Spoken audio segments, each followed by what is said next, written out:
భారీ వర్షంతో భాగ్యనగరం తడిచి ముద్దైంది. కుండపోతతో లోతట్టు ప్రాంతాలు జలమయమయ్యాయి. నాలాలు పొంగి పొర్లుతున్నాయి. హైదరాబాద్ రోడ్లన్నీ చెరువులను తలపిస్తున్నాయి. ఎల్బీనగర్, దిల్సుఖ్ నగర్, చంపాపేట్ ప్రాంతాలను వర్షం ముంచెత్తింది. చిన్నపాటి వర్షానికే చిగురు టాకులా వణికిపోయే హైదరాబాద్ నగరం కుండపోత వర్షంతో అతలాకుతలమైపోతోంది. భారీ వర్షంతో రోడ్లపై మోకాల్లోతు నీళ్లు చేరటంతో వాహనదారులు తీవ్ర ఇబ్బందులు పడుతున్నారు. ఇక భారీ వర్షానికి పలు ప్రాంతాల్లో వాహనాలు నిలిచిపోయాయి.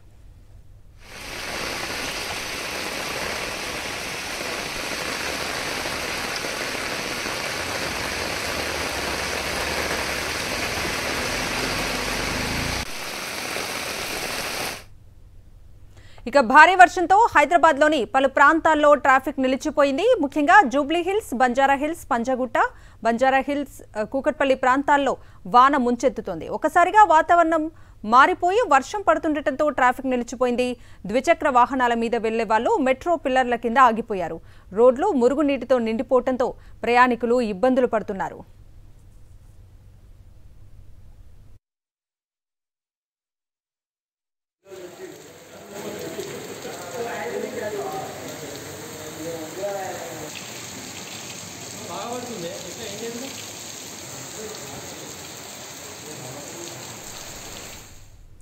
తెలంగాణలో వచ్చే 5 రోజులు మోస్తారు నుంచి భారీ వర్షాలు కురిసే అవకాశం ఉందని హైదరాబాద్ వాతావరణ కేంద్రం తెలిపింది. పలు జిల్లాల్లో భారీ వర్షాలు కురిసే సూచనలు ఉన్నాయని పేర్కొంది.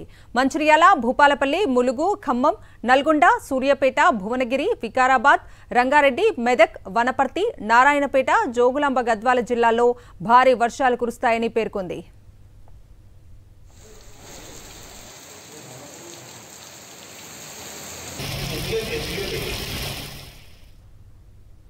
హైదరాబాద్ లో వర్షాలకు సంబంధించి వాతావరణ శాఖ అధికారులు ఏమంటున్నారో మరింత సమాచారం మా ప్రతినిధి కల్పన అందిస్తారు. చెప్పండి మ్యామ్, వెదర్ ఒక్కసారిగా చేంజ్ అయింది, వర్షం కూడా అక్కడక్కడ పడతా ఉంది. సో కారణాలు ఏంటి మ్యామ్? ప్రస్తుతం ఈ ఉపరితల ఆవర్తనం ఏదైతే ఉందో బంగాళాఖాత ప్రాంతాల్లోని దాని యొక్క క్లౌడ్స్ ఏవైతే ఉన్నాయో వీటి యొక్క ప్రభావం వల్ల తెలంగాణ ప్రాంతంలో ఈరోజు కొన్ని చోట్ల తేలికపాటి నుంచి మోస్తారు వర్షాలు, అలాగే ఉరుములు మెరుపులతో కూడినటువంటి వర్షం, గాలి తీవ్రత 40 నుంచి 50 కిలోమీటర్ ప్రతి గంటకు కూడా పశ్చిమ జిల్లాలు, దక్షిణ జిల్లాలు, అట్లాగే దాని ఆనుకుని ఉన్నటువంటి సెంట్రల్ జిల్లాలు, ఈశాన్య తూర్పు జిల్లాల్లో కూడా దీని ప్రభావం కనిపించే అవకాశం ఉంది.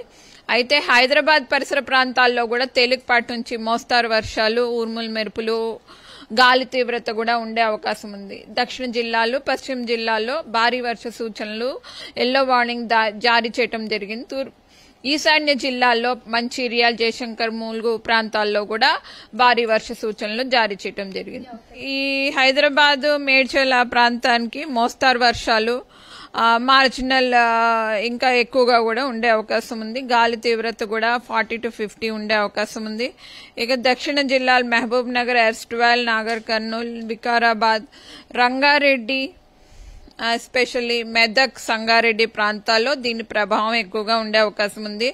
హైదరాబాద్ జిహెచ్ఎంసీలో కూడా ఈ పాసింగ్ బై షవర్స్ ఏవైతే ఉన్నాయో మనకు వాటి యొక్క ప్రభావం వల్ల మోస్తారు కన్నా కొంచెం ఎక్కువగా కూడా ఉండే అవకాశం ఉంది. సో ముఖ్యంగా చెప్పాలంటే హైదరాబాద్ లో ఎన్ని అవర్స్ రెయిన్ ఉండే అవకాశం ఉంది మేము? ఎందుకంటే ముఖ్యంగా ఈ రోజు మ్యాచ్ ఉంది, అందరూ కూడా మ్యాచ్ చూడడానికి ఎక్కువ ఇంట్రెస్ట్ చూపిస్తూ ఉంటారు కదా. సో ముఖ్యంగా హైదరాబాద్ సంబంధించి ఎన్ని అవర్స్ ఉంది రెయిన్? సో ఎప్పుడు కురిసే అవకాశం ఉంది మేము? ప్రస్తుతానికి మనకి ఇక్కడ పిక్చర్ చూస్తే ఆల్రెడీ క్లౌడ్స్ అవి ఉన్నాయి మనకు ఈ ప్రాంతాల్లోని. సో ఇవి ఆల్రెడీ జిహెచ్ఎంసీ ఏరియా ప్రాంతానికి వచ్చాయి. సో ఈ క్లౌడ్ ప్యాటర్న్ కూడా ఇక్కడికి వస్తుంది. సో రాబోయే 3 to 4 hours up to 4.5 hours వరకు కూడా ఇట్లాంటి యొక్క ఎఫెక్ట్స్ కనిపిస్తాయి. తప్పకుండా ఇంకా 4-5 రోజులు చల్లగా వాతావరణం కొనసాగే అవకాశం ఉంది. ఉష్ణోగ్రతలు 19-20వ తారీఖు తర్వాత స్లైట్ గా రైజ్ అయ్యే ఛాన్సెస్ ఉన్నాయి. Thank you. ఇది వెదర్ కి సంబంధించిన అప్డేట్స్. కెమెరా పర్సన్ వినోద్ తో కల్పన, సాక్షి టీవీ, హైదరాబాద్.